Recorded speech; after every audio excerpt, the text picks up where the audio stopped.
پاکستان تحریک انصاف کے ہم جتنے یہاں پہ ورکرز آئے ہیں قومی اسمبلی میں، ہم لوگ ایک آگ کا دریا عبور کر کے آئے ہیں. ہمارے گھروں پہ ریڈز ہوئی ہیں، ہماری خواتین کی تذلیل ہوئی ہے، ہمارے بچوں کو گھسیٹا گیا ہے، ہمارے گھر کے اندر پولیس گردی ہوئی ہے، ہمارے لوگوں کو جیلوں میں رکھا گیا ہے، چکیوں میں اندر رکھا گیا ہے، ان کو ٹارچر کیا گیا ہے، صرف اس لیے کہ ہم لوگ اپنے محبوب قائد جناب عمران خان صاحب کو چھوڑے. اور ہم نے بارہ بار کہا کہ ہم لوگوں کا سر کٹ جائے، پر ہم لوگ محب وطن ہیں اور پاکستان تحریک انصاف کے ادنا ورکر ہیں. ہمارا قائد اس وقت اندر ہے، اس کی کیا غلطی ہے؟ اس کے خلاف جو کیسز ہیں وہ سب کے سب فیبریکیٹڈ اور کنکاکٹڈ کیسز ہیں.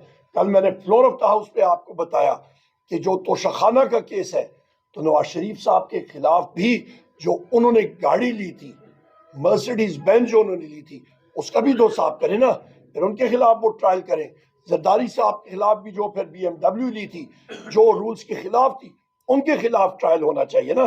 پھر وہ جو نیکلسز اور وہ پائن ایپل کی سیلڈ میں استعمال ہوئے، جو آپ کی گولڈ اور ڈائمنڈ کی انگوٹھیاں تھی، اس کا حساب کریں نا. یہ ساری چیزوں کا پھر حساب کریں، لیول پلینگ فیلڈ بنائے. لیول پلینگ فیلڈ ان ایوانوں میں یا نہ بنایا تو جس طرح پاکستان کی عوام نے فیلڈ کو لیول کر دیا، اگلے الیکشن میں اس سے بھی زیادہ وہ لیول ہوگا. کل آپ نے دیکھا ہوگا، کل میں نے اپنی سپیچ میں بھی کہا تھا اور اس کو کنڈیم کرتے ہیں کہ سینیٹر تنگی نے یہ ریزولوشن پیش کی تھی. میرا خیال ہے ان کی سوچ ابھی سے تقریباً میرا خیال ہے آج سے 25 سال پرانی کی سوچ ہے کہ یہ لوگ یہ ساری چیزیں بند کر لیں گے، دنیا آگے چل رہی ہے. پر جو چیز میں ویژولائز کر رہا ہوں وہ یہ ہوگی کہ جس وقت ہم لوگ پارلیمنٹ کے اندر آئیں گے تو وہ دیسی زبان میں کہتے ہیں نا، وہ بکسوا، وہ بڑا سا وہ سوا ہوتا ہے وہ، اور ساتھ اس کے دھاگا ہوگا کہ آپ اپنے لبوں کو سو لیں، بند کر دیں، اندر جائیں، چپ کر روزہ رکھیں اور باہر آئیں اور کھولیں، تو تب بھی مطلب خوش ہوں گے کہ آپ کوئی بات نہ کر سکے. نہیں جناب، پاکستان آگے چلا گیا ہے.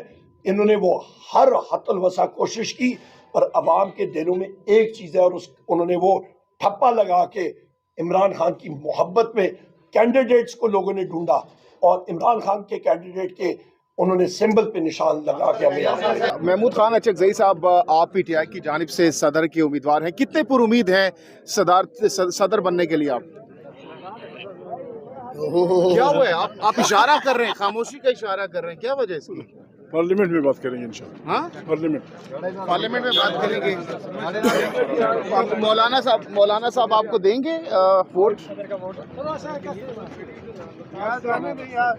بات نہیں کرنا پسند ہر وہ آدمی جو آئین کی بالادستی پہ یقین رکھتا ہے، جو پارلیمنٹ کو پاکستانی عوام کی طاقت سمجھتا ہے، ان کے لیے بہترین الائنس یہی ہے.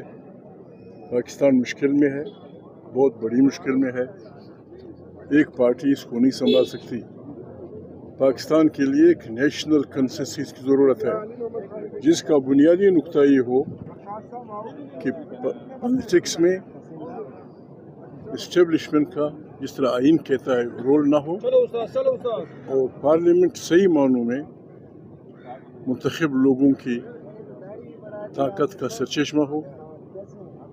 صوبوں کو ان کے حقوق، ان کے مسائل پہ آزاد چھوڑا جائے، اور بالکل بہت تھوڑے عرصے میں پاکستان ایشین ٹائیگر بن جائے. عمران خان کے ساتھ جو ماضی میں اختلافات تھے ختم ہو چکے ہیں آپ کی؟ عمران خان سے اختلافات تھے ہی نہیں. عمران خان پاکستان میں آئینی اور غیر آئینی قوتوں کی لڑائی پہلے دن سے جاری ہے.